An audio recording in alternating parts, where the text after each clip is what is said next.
What do you miss most about your dad? Him being here. I have every empathy for this child and his siblings. They were put into this situation without their knowledge or involvement by the bad choices made by their parents. And given the situation that this boy's father was put into by his parents, it makes it all the more ridiculous.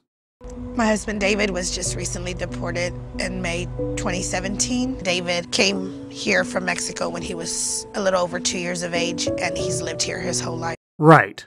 He was brought here as a baby, brought here by parents who crossed the border illegally. They knowingly put themselves and their son into legal jeopardy.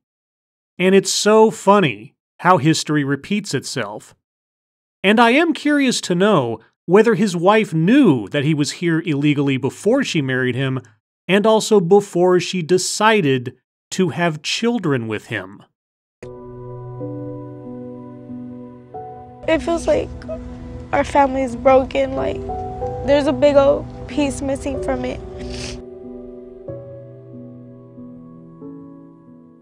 Yes. And again, it is tragic that these children will have to bear the burden of their parents' bad choices, which is why you would think their father would have known better given his own life circumstances. We've had 2 children biologically of ours, and he's raised my 2 older girls since they were 2, 3 years old. Here, help Mama. So when you married this man, you were already putting 2 children under threat of a broken home. And then you decided to bring 2 more children into the world under the same conditions. Got it. David first got on the radar of immigration authorities in 2005 for driving without a license. Soon after, he got a DUI. First got on the radar in 2005 for driving without a license, and soon after got a DUI. So, on top of being in the country illegally to begin with, he went even further and broke the law how many times again? When he was stopped in 2017, more than a decade later, for having his hazard lights on, he was automatically deported. So, driving without a license in 2005, and a decade after the DUI in 2017, he was pulled over for having his emergency lights on. So the DUI must have happened around 2007?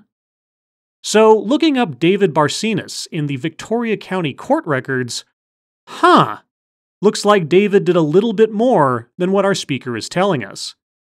He was born in December of 1985, so he was brought here sometime around 1987. And at the time of his first offense in 2005, he would have been 19. And it was speeding, 83 and a 65, that got him found out for not having a license in the first place.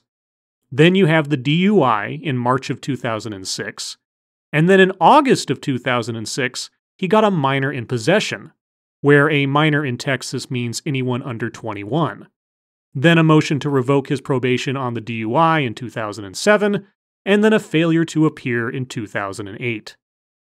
I just like having a complete picture of the facts in a story, unlike Splinter, apparently. These deportations are having a devastating impact on American families and communities. I imagine so. It is a shame that people keep knowingly putting themselves and their families under legal threat like that. Maybe they should think twice before breaking federal law.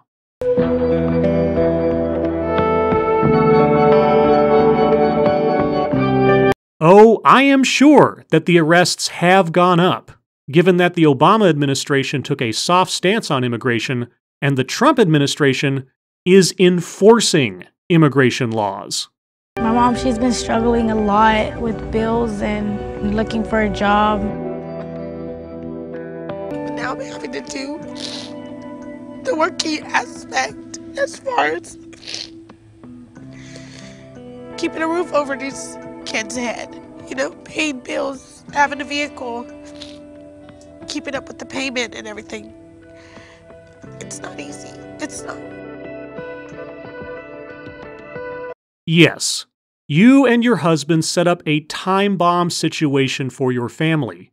And unfortunately for those children, it eventually went off. And what you are going through is effectively no different than any adult who commits a crime, gets caught, and is thereafter separated from their family. This is all a consequence of you and your husband's choices.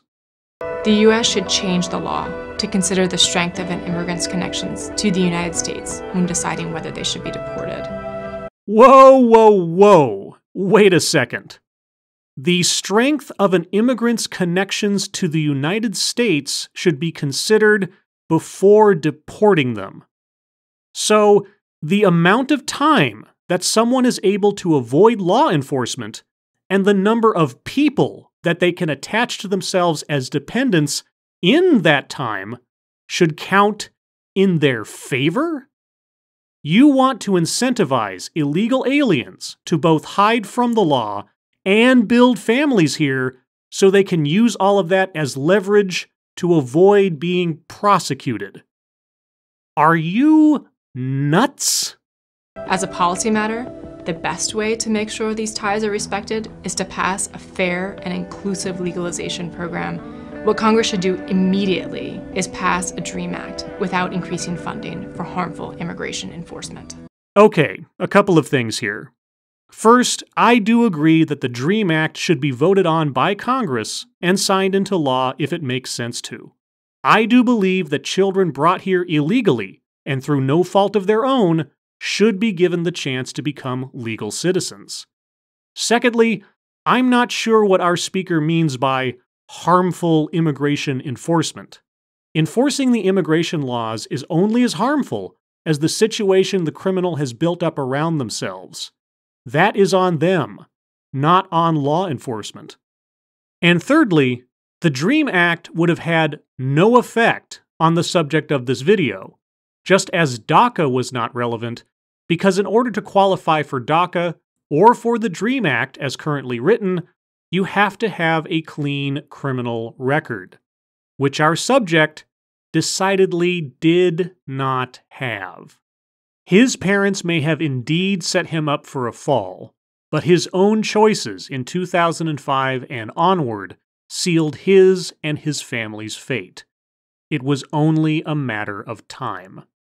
Changing the laws to make what happened in this case into a reprieve from accountability isn't going to solve the problem. It's only going to make it worse. As always, thank you for watching.